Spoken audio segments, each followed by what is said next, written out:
All right, everybody. Welcome back to the PRPL Podcast. This is your host, Austin. I don't have an electric opening like our departed episode. Pushing back to that, it is Purple Sunday or Sad Sack Sunday, Purple Alert. So this will be coming out a little bit down the line, but if you haven't gotten to the departed yet, make sure to go check that one out.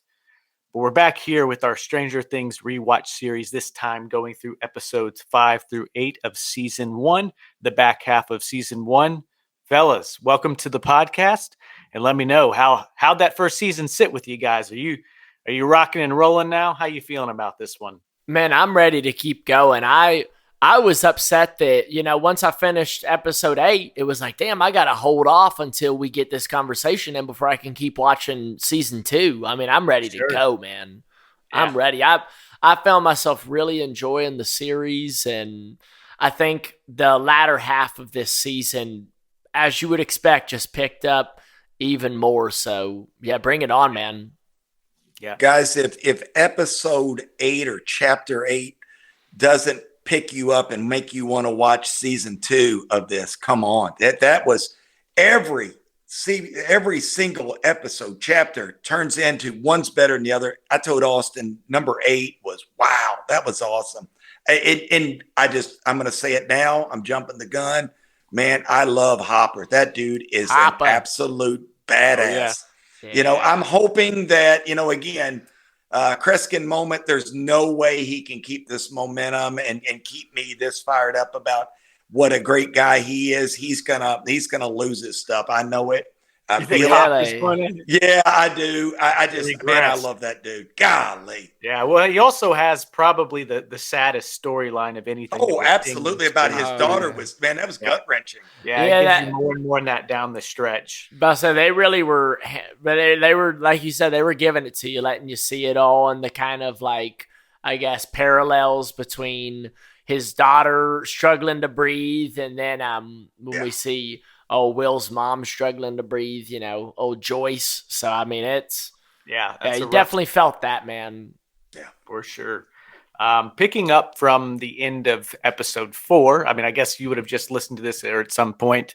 This is when Hopper is heading on in to Hawkins Lab. He's breaking into it, gung-ho, going Rambo, no backup or nothing, just him going in there and picking up with chapter 5, that being the flea and the acrobat, where Hopper is sneaking into this lab. What did you think was going to happen to him there? Were you guys freaking out like this? There's no way this fucking goes good. Well, I mean, the thing is, he's got such a wild confidence, and I mean, you see it at the end of in episode 8 where he's chatting and they're like literally torturing him. They're shocking his monkey, and he just keeps saying, "Hey, I'm not telling y'all anything. If you guys want to see 11, you're going to have to show me Will Byers. And this is exactly how it's going to work, and you're going to deal with it." I mean, the dude's just, like you said, he's a badass. He's so confident. So part of me was like, he'll figure it out. I mean. And guys, a lot of this, let's face it, a lot of confidence in that guy. I don't know. I don't know if the word is confidence, but I just think that, losing his daughter, this guy is, He in his mind, he has nothing to lose. It's like, bring it on. I'll kick all your asses. What's the worst thing? What's the worst thing that can happen here to me? Yeah. What I'm saying confidence is the people around him and us. I have confidence in the guy. And obviously, I think he is the wanton abandon is what you're kind of saying. The guy doesn't agree with that also. Like, he's going to do what's right here, and he doesn't really care if he is a cost to it, if he loses his life in the process. He's going to do whatever he can to make this thing happen. Yeah. So, and speaking of confidence, I mean, in this episode, Jonathan kind of sacks up too. He gets, he goes toe to toe with his father, which, man, I kept going, look at that, man. I mean, I think he's kind of a goofball character, but man, I was really proud of him he's a good guy. From, taking those pervy photos. Yeah, but I mean, he bagged up and he got cockeyed run. Yeah, Austin, I did see that. You are absolutely right. Well, the guy is funny. What's funny is I had never really looked anything up. I just literally noticed, and it was like, that he's got a sidewalk, weird. Go to YouTube, and it turns out people have made things about it as well and talked about it. So. Side run. I mean, like you said, though, I feel like the guy, he definitely stepped up, and I mean, he's definitely got Nancy's attention. I mean, there were so many little tension moments where he and Nancy are touching hands, or they just share a glance or whatever. And I think it's because he has sacked up, and I think he's in a similar boat as Hopper Dad, where he's like, you know what, I don't have anything to lose. Let me just put in here. I really liked that bit where he gets in that fight with our guy Steve, and then I love how of a fight. Not much of a fight. He kind of kicked his ass, but that lady at the police station said to Nancy, "Hey, you need to tell your boyfriend to chill out." And she said, "Oh, he's not my boyfriend." And the lady said, "Well, you better tell him that, because no one does that unless it's about being crazy in love." So only love makes you do something so damn stupid. Yeah. Be that angry and that. Yeah. And he did. He whipped that boy's ass. I mean, you could tell that was a long time coming to him. So he did whip his ass, and then there's a scene later when Steve he got some sense knocked out into him. Really is what it was, because he's with his asshole friends, and he finally turns on them, and the guy calls him out too. He's like, "You couldn't even take Will Byers, man. I'll fucking kick your ass too." And Steve drives off. But that's a turning point for Steve. What's funny about, how do you guys feel about Steve now? I know you had some reservations, and guys, Mike Griffin, let me jump in here. That cat, I'm telling you all, I sent you all a picture of Conway Twitty's hair where it's sticking. You cannot tell me that Steve's hair is not, he's not trying to emulate Conway Twitty. That hair, that shit's, that's not real, man. Austin, we're experts on this. Is Steve's hair real? That guy has a really good head of hair, is what it is. He can do whatever he wants. He's got some lettuce then, man. That is a set of lettuce on that head. Yeah, well, it's a theme. It's a theme. You'll see it going forward. That his hair is a part of this show. No way. Much like Egos. Austin, that's really interesting, because I was telling my daughter as I finished up 8 today, I said, "God, look at that cat's hair." I said, "Riley, please tell me that's not real, that you've seen." And she said, "No, Dad, that's his hair. That's just the way this cat is." He's got that wig, man. Wow. It's done up for the show. It's funny. We'll see how it addresses it. You'll have some fun with it when it gets to it. And I'm not sure what season, but I will say though, say whatever the hell you want about Steve, but when Jonathan and Nancy get those plans to get the Demogorgon, and they get their bear trap, Jonathan's literally hitting monster nails. Hunting. Yeah, they're monster hunting. He's hitting nails into a freaking wooden baseball bat. Yeah. Pretty badass. Of course, our guy Steve shows up to pour his heart out to Nancy, and they're like, "Do you get the hell out of here? You don't know what's happening." He runs off a little freaked out, of course, but after a monster comes through the ceiling. As shit, he came back, and he hit that monster something good with that baseball bat. Dude, what the hell when he flipped that thing? Yeah, it was like a lightsaber, man. It was goddamn Anakin out there. Hey, he whipped it. Yeah, he whipped it. I think you guys probably feel a little better about Steve come towards the end. Did. Like I said, that turning point, he got some sense knocked into him, literally, is what happened. He goes back, cleans up the movie theater. I thought that was a good scene where he's like, "Do you have something to do with this? I'm just trying to help out." Yeah. Kind of thing. Well, I was going to say, Dad, what did you think? I'm just going to jump the gun again. What did you think at the end where we're seeing Steve and Nancy on the couch after Nancy gives Jonathan a little peck on the cheek and the camera present? What'd you think of that, Dad? Steve's still with the girl. I honestly think that that's all show right now. I think down deep, she's kind of digging Jonathan. I mean, she saw she did. I mean, she saw a real tough side of him. I'm going to say this now. Nancy's turning out to be a little badass. I'm really, really proud of her too, because she had this look in later episodes as we get closer to 8, like, I'm all in. She cuts her hand like, let's go. Let's get some blood flowing so we can. And Dustin said it too. Did you guys notice where Dustin, when he's talking to his boys, he goes, "Well, Nancy's kind of a badass now." She is. Yeah, it was like, oh damn. She is, though. Hey, and Dustin would know.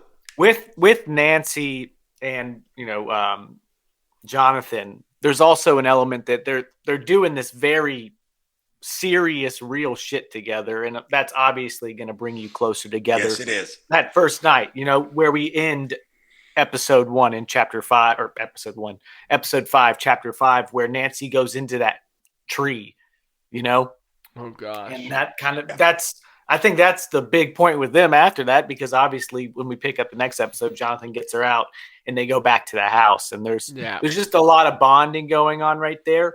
And also Jonathan kind of shoots her straight too, doesn't he? Is this the is that the one where he kind of that was at the end of episode 5 where he kind of cracked her a little bit. He busts her ass. He's like, yeah, he'd been loading that one. He'd been working on that one, this whole story and idea that, she's just going to end up just like her parents, the thing that's she's saying she loathes so much right now. So Jonathan's an angsty little fuck. He is, man. Yeah. Let me run through chapter 5, just kind of what happens in this one. When I spilt the beans and said the upside down, we finally get that phrase right at the beginning. Yes, sir. The Veil of Shadows, pretty intense, cool scene, I thought. Very Lonnie comes home. That's Will's funeral in that episode. Oh, yeah. And I was thinking during the middle. Lonnie, that asshole. I was thinking during that episode, or right during the funeral, I was like, Lonnie is not showed one bit of sadness during this process at all. And they had him literally talking and hamming it up with people at the funeral. I mean, yeah. And that was kind of the point. And then it comes back and Joyce discovers that he's there literally just to get some wrongful death money of some sort, which incredibly scummy. There's a great scene in this episode too. This one's titled "The Flea and the Acrobat." Yep. And I love that demonstration that Mr. Clark, I'm going to go ahead and say it. My sixth man of the whole season is Mr. Clark, I think. Just Clark. really cool. Love that guy. Yeah, there was a get up Mr. Clark moment later in the season too. But Mr. Clark demonstrates the upside down and how they would have to break through that. I really like that scene. I thought it was really cool. But then the compass theory, the magnetic force, they start moving towards it. Elle knocks him off the trace. Lucas, who already doesn't like Elle too much, gets a reason to be mad at her here, and they have that whole blow up fight, and Elle disappears. Elle is gone. And Elle kind of shows what she's capable of too.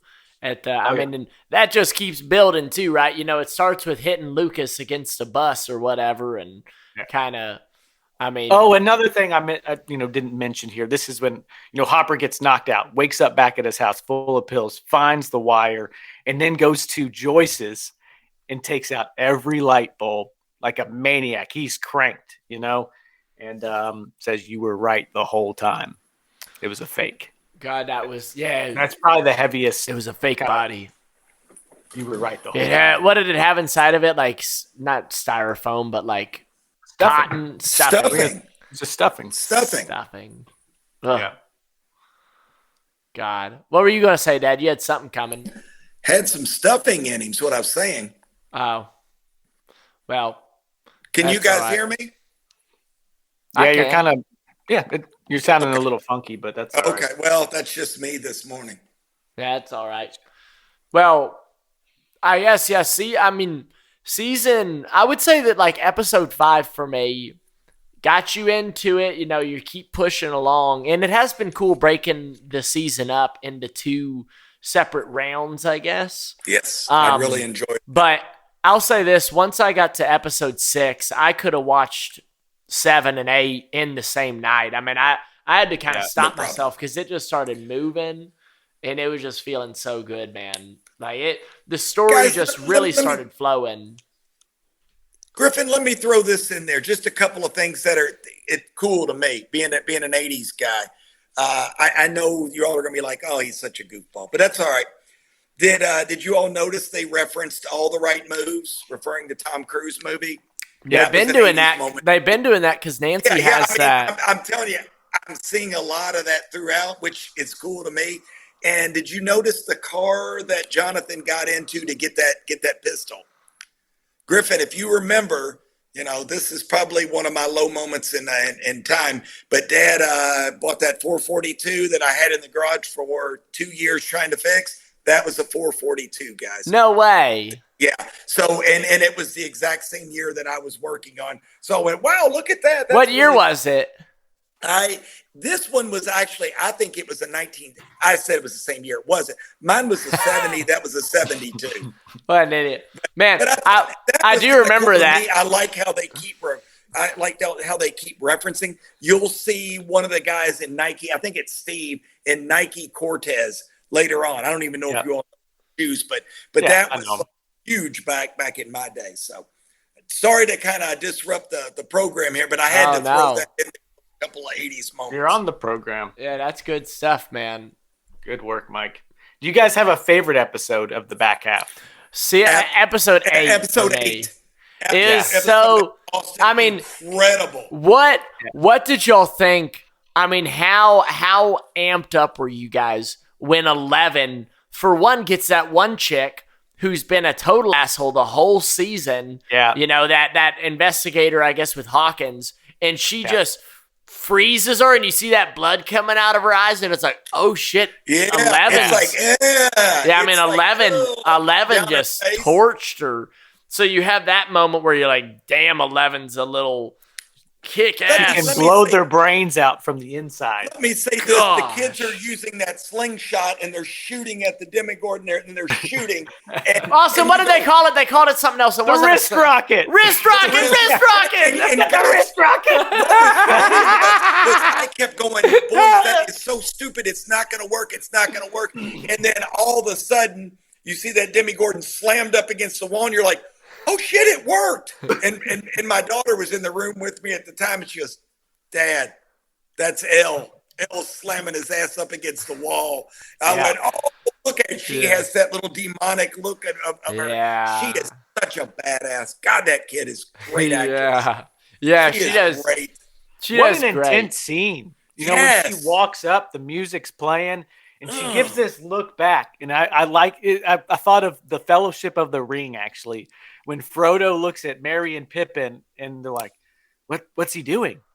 It means we're not coming with him, kind of thing. So there's this look back that you know in that moment that this is like a sacrifice, or she's going on. That you're not. She's gone after this kind of thing. So and pretty heavy stuff. What sucks is we start to see her and Mike's romance start to bloom a little bit too, right?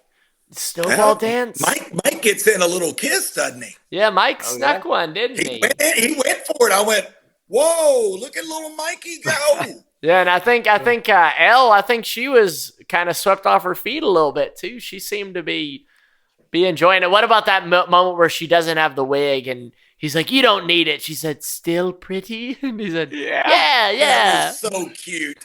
Yeah. Oh my God. That's one of the better developments throughout this first season is this kind of the first kind of love interest between them and her being someone who hasn't, you know, like we said in the last episode, hasn't experienced anything of like legitimate affection ever. You know, it's all been very twisted and well, what about her turning on Papa, your boy, Dad? What about her turning on him?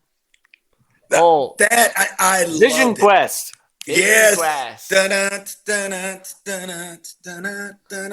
I can't get over the white hair, guys. I'm sorry. That hair of his, man. Speaking of a head of lettuce, that guy's got it still too. And, he does. Nothing wrong with those follicles. Man, oh man, yeah. Jeez. But no, Papa. But then she looked at Mike and she's like, you can tell there's that I don't know if you want to call it camaraderie. I don't know if you want to call it this puppy love, whatever you want to call it. But they really have a connection. Let me say that they have a connection, and he's the first person who's truly cared about her. I think. No doubt, Austin. No doubt. So they definitely have that connection, and they're her friends. I mean, this is like Austin said.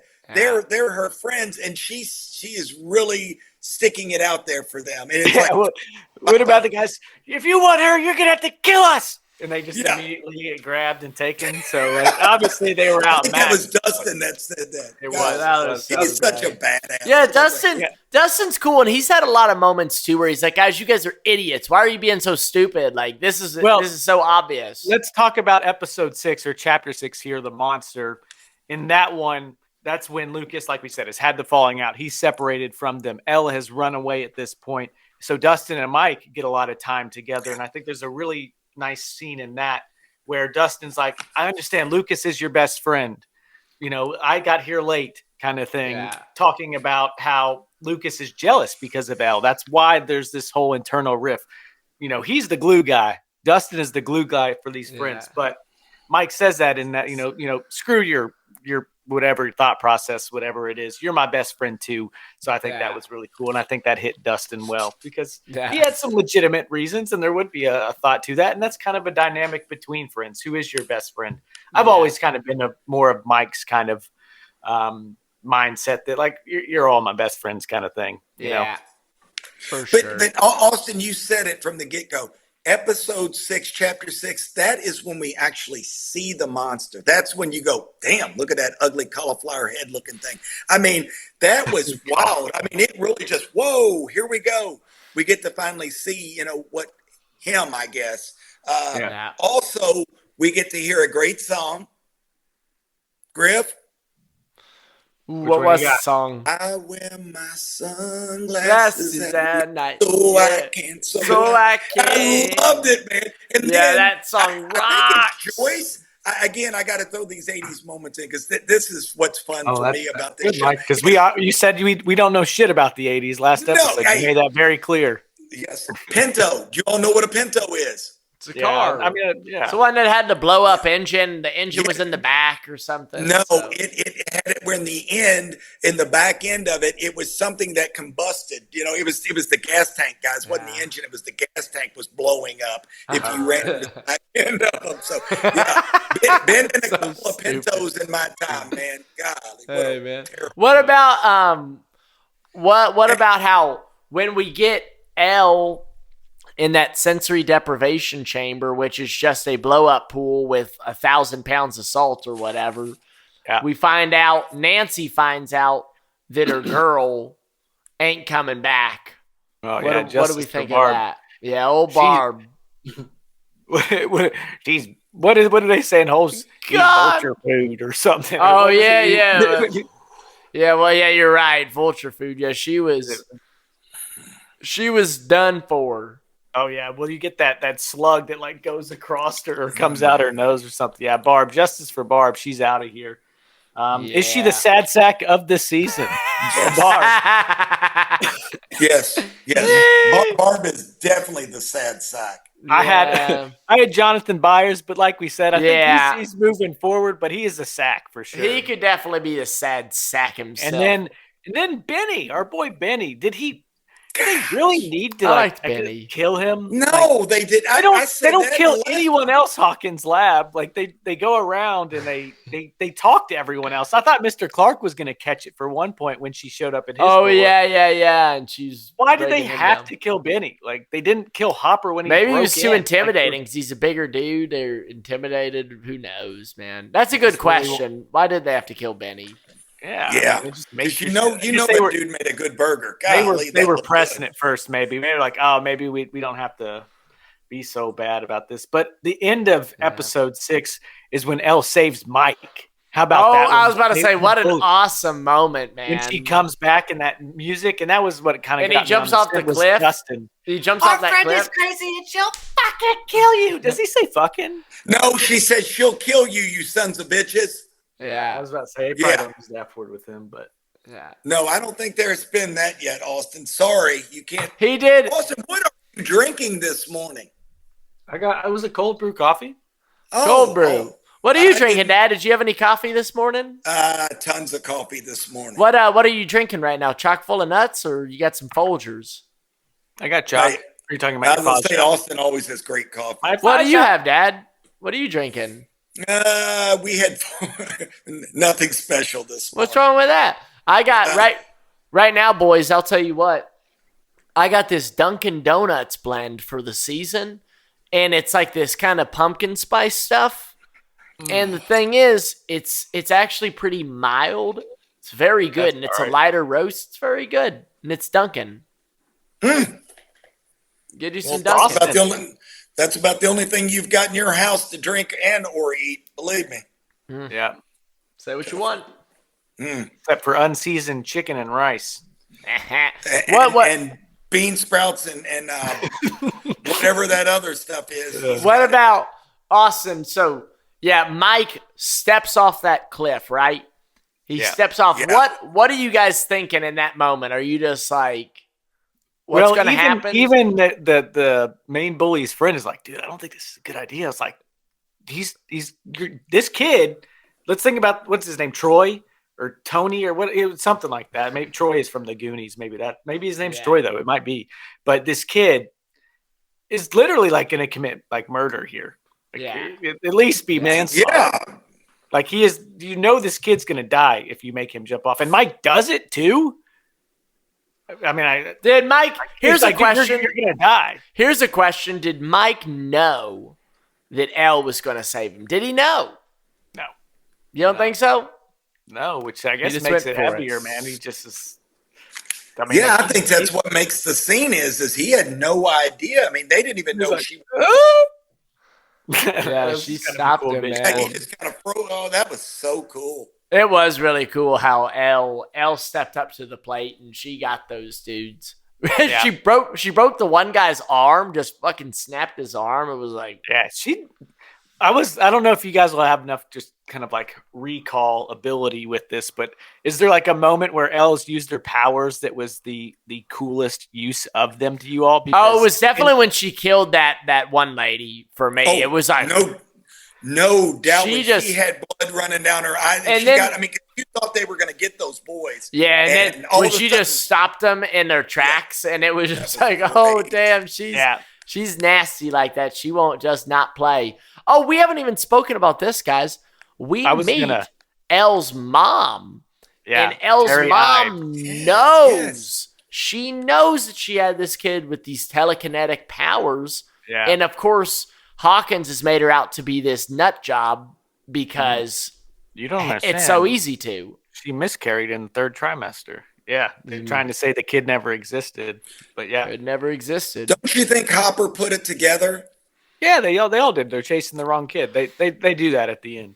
Okay. Where I was saying Hopper put that together. I mean, pretty quick. What about when the people at Hawkins are like, "What do you think you know?" And he said, "I'll tell you exactly what I know. I know that you guys are weirdos and you've had this kid and that's what you're looking for." And they kind of look at each other like, "Yeah, they look like I know everything." Shit, yeah.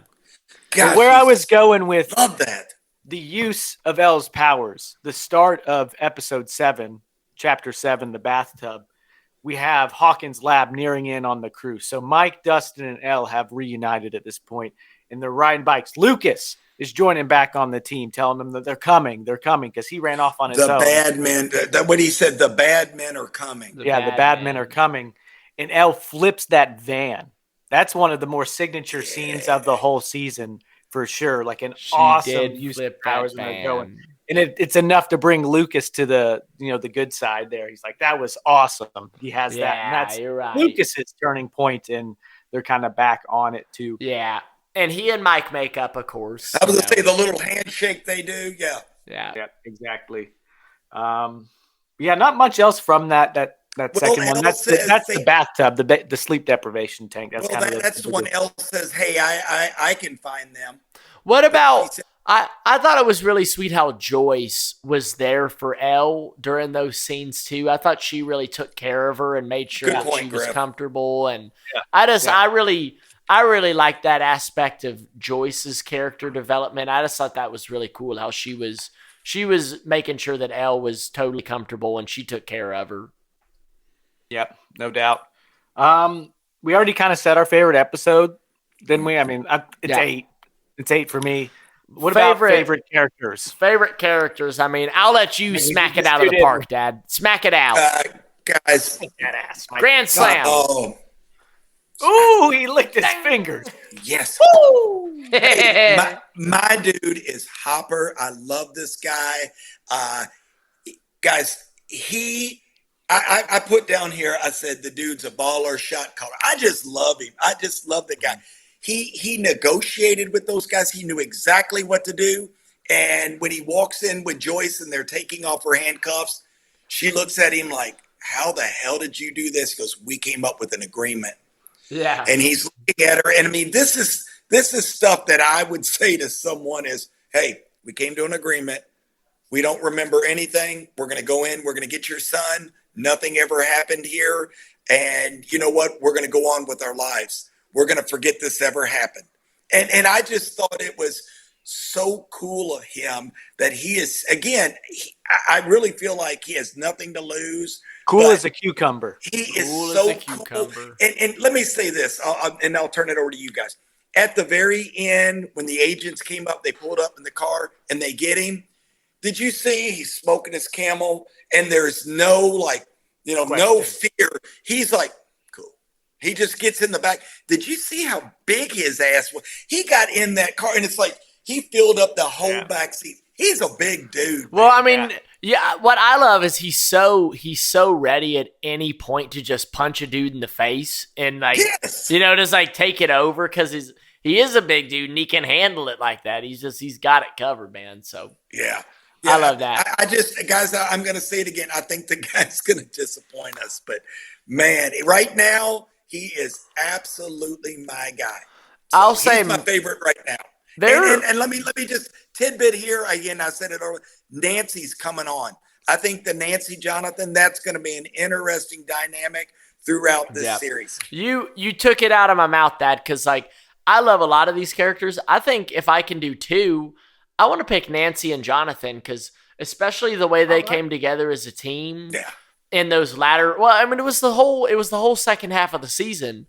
They were a team and they were there for each other and they were making sure that they got work done. And I mean, they kicked ass. They ended up getting that damn Demogorgon over at the house and they burnt him to a damn crisp. And they trapped his ass. They trapped his ass for a minute. I mean, I just think they kicked ass, and I really liked seeing how their relationship developed.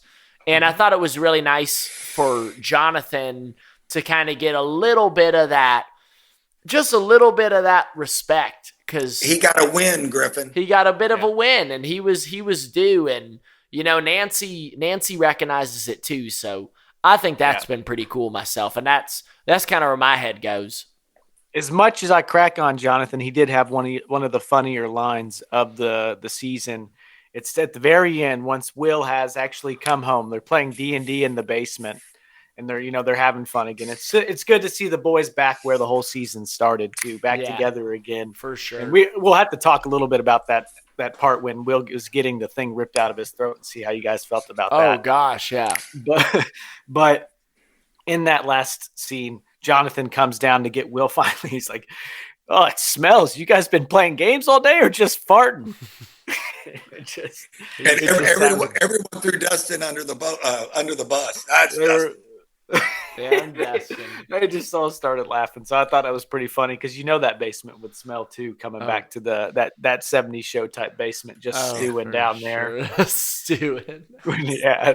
And kind of like our boy from the Goonies, Dustin. I like and I'll throw this in as a fun scene. He said, "Hey, I found chocolate pudding," and he was so it's kind of like a candy bar. It was just like it's exactly like when Chunk got into the ice cream. When he found all the ice cream. Hey, I knew that lunch lady was hoarding it. I knew that lunch lady was saving it all up. She's got it right here. I found it. Really cute. Yeah, I found it. Stole a bunch of pudding. then we turn into Mike. We gotta recharge Elle's batteries. She needs this. Let's get her some pudding. Yeah. And then Mike says, blood. Mike wanted some of that pudding, didn't he? Oh, for sure. You're the pudding boy at home, aren't you? Dungeon Master Mike. Hey, look at Walker, Haas. Look at Walker in the back. Hey. Just repositioning. That big cat. Big dude's got to get comfortable. Big dude. Right.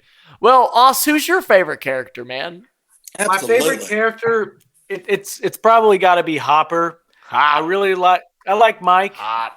Mike, we'll see him as season go on, but this is probably one of Mike's better seasons in my opinion. Nice. And then I like Steve. I like the way Steve comes around. I do. Like You guys are, Mike, you've been critical of old Steve. I'm not on Team Steve right now. Oh, Conway? Yeah, Steve, you need to start calling him Conway, Dad.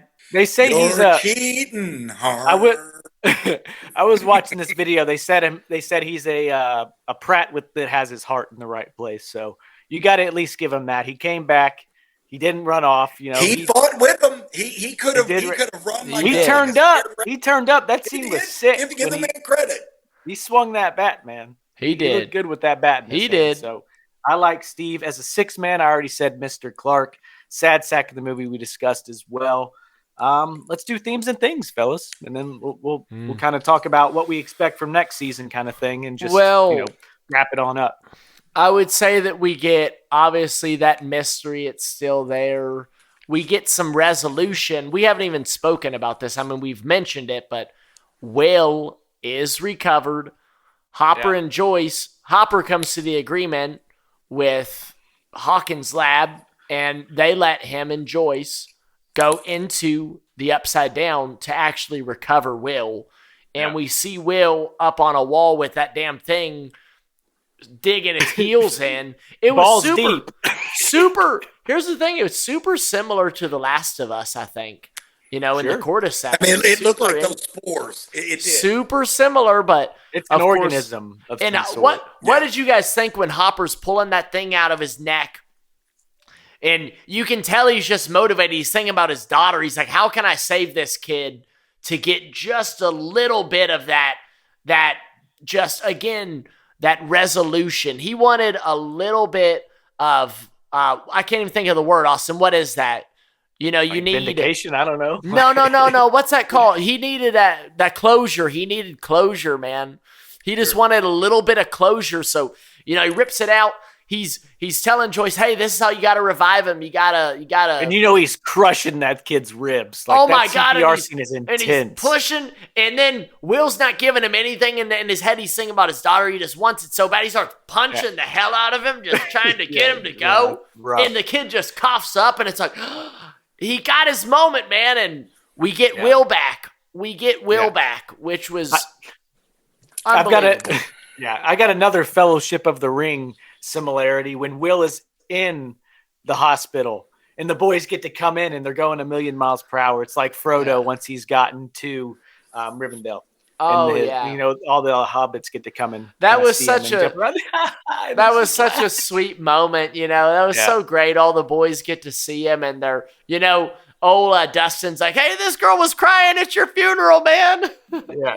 But the moment doesn't last too long, does it? Because we're left in he's not quite rid of something. No, he starts that cough again. What the hell was that? He coughs the slug up. So that's your moment to know that shit is still out there.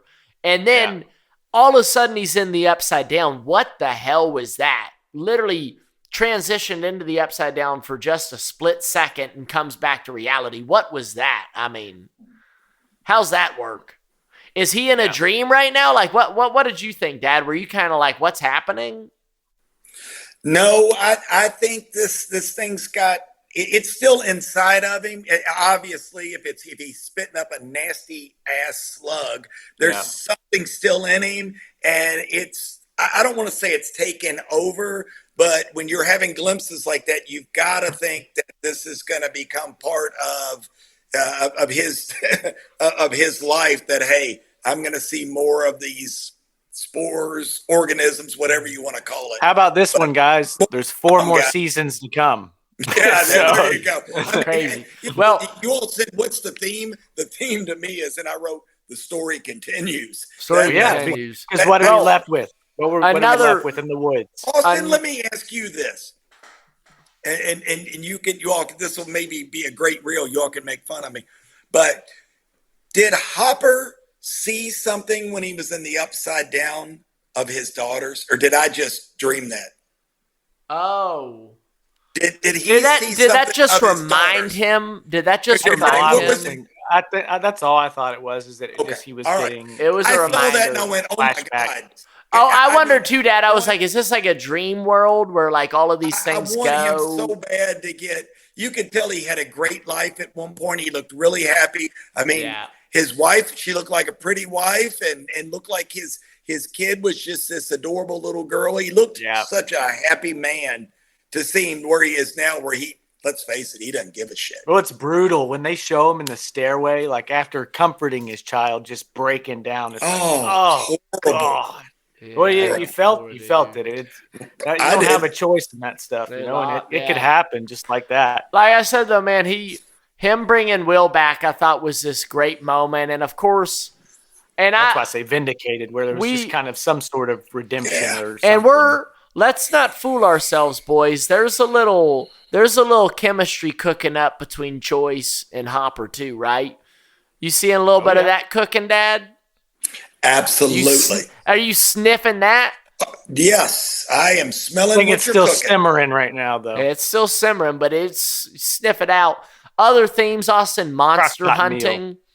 Yeah. Monster hunting is a theme. I think those boys just Dungeons and Dragons, and again they call it puppy love. That adolescence, some puppy love between Elle and Mike. I mean. Oh, bully redemption arc. We're seeing that. We're seeing, Elle got those bullies. And, I mean, it's a big nonstop adventure, lights out fun. That's what's going on. Yeah. And there's this presence of not really the unknown, too. What is all going on and what's going to happen? What is this all about? What started this? How will it end kind of thing? So there's a lot of that going on. The other ones, just 80s nostalgia. I think my number one is like just, friendship, the Goonies kind of feel. Just everyone's kind of connected and cares about one another. And when we talk about nostalgia, I know this is set in the 80s, but you don't have to be from the 80s to be nostalgic about childhood and the friends that you had during your childhood. So that a lot of that still sits and hits in the same kind of way. It's just through the lens of an 80s time period and era. So, and like we said, that's the hook, and it keeps it fun. I like that. That's kind of the heartbeat of it all, is that this kind of 80s time period and era, and the fun things that, Mike, you always keep seeing and pointing out. I can only imagine, how fun that is for you too, knowing a little bit more, being a little more involved with the inside joke there, if you want to put it that way. Love it. Absolutely love it. Yeah. So season 1 thoughts, guys, in conclusion? Conclusion for me is can't wait for season 2. I'm not going to lie. It took everything I had today. Yeah. As I'm taking my notes, as I always do. Season 2 started coming on as I was finishing up my notes. And I looked at my daughter and I was like, she goes, "Dad, you can't do it. You told the guys you wouldn't do that."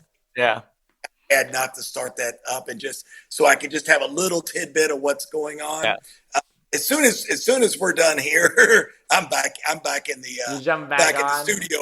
I'm watching season 2. I can't wait. Yeah.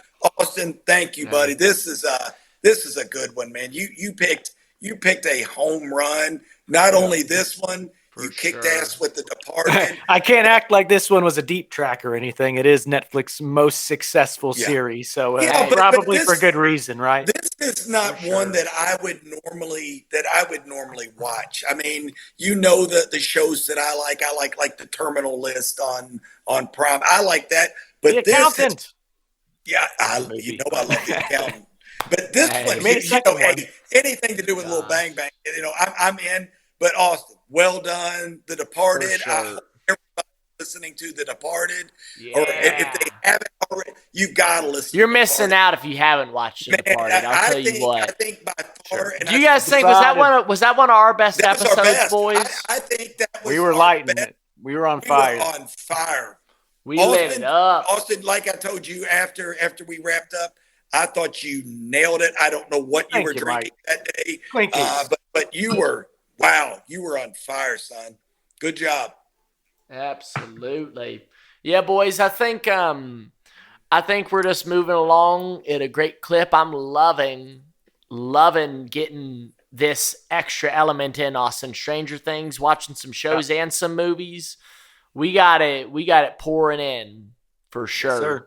So onward to season 2, boys. Onward to season 2. Season 1, a great tone setter.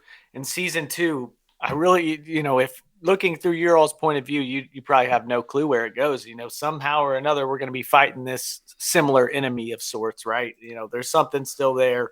For sure. And we'll see how it goes. And it's going to be a fun one. Mikey, like you said, it was almost hard to hop on this one. Of course, we have an immense amount of fun doing these episodes, but it's like, God, we got to knock this thing out so I can keep moving forward. I really want to watch it too, even though I haven't watched it. Griff just took it off the screen. What's he doing? We lost our background. Oh, maybe something came through. I know what I did. That's all right. Yeah, all good. We're on the way out anyways. But like we said, guys, if you haven't listened to The Departed, go listen to The Departed. It was great. Attaboy. Looking forward to keep moving forward on this one here, Stranger Things. And it's on time too, spooky season. Hope you're enjoying it. This will be, Stranger I guess, Things. October 8th when this comes out, I believe, because the first one will be out on October 1st to kick the season off right. But other than that, guys, keep doing your best. Keep living well. We love you. Thank you for listening always. We'll be talking to you soon. And bye-bye.